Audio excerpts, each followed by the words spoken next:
Hello বন্ধুরা, কেমন আছো? এসে গেছি আবার আরেকটা ভিডিও নিয়ে তোমাদের কাছে।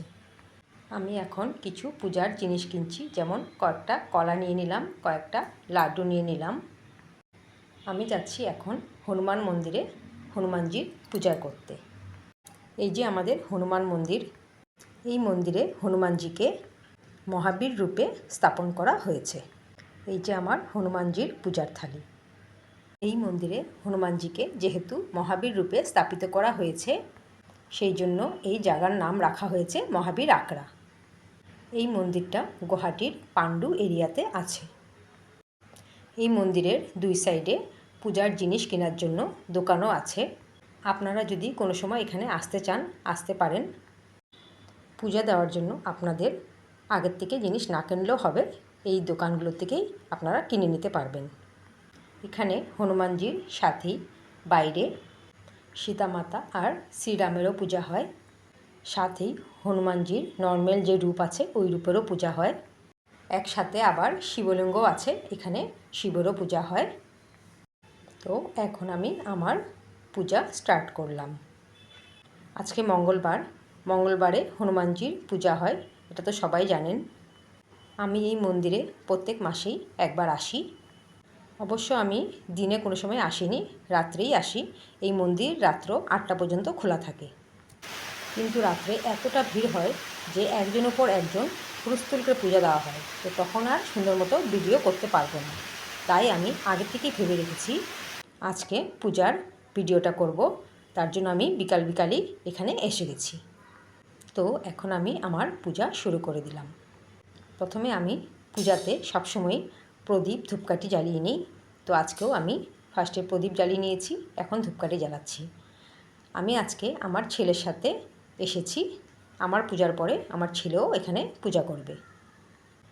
জায়গাটা খুব কনজেস্টেড, এই জন্য খুব সাবধানে পূজা করতে হয়। যদিও বিকালে আসছি, তাও আমার পিছনে লাইন আছে, কিছু মানুষ এসে গেছে।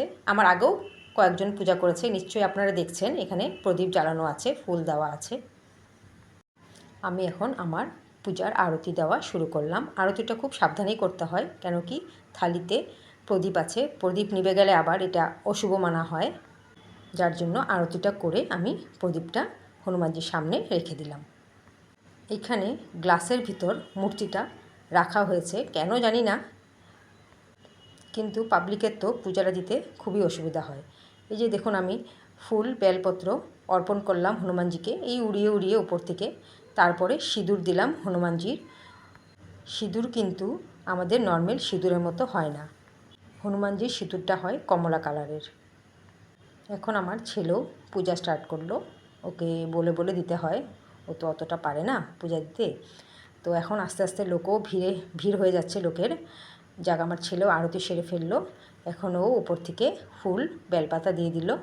এখন ও সিঁদুরটা খুলছে, একটু কষ্ট হচ্ছে সিঁদুরটা খুলতে, টেকনিকটা জানে না তো ঘোরাচ্ছে। যাক, বলে দেওয়াতে বুঝতে পারলো।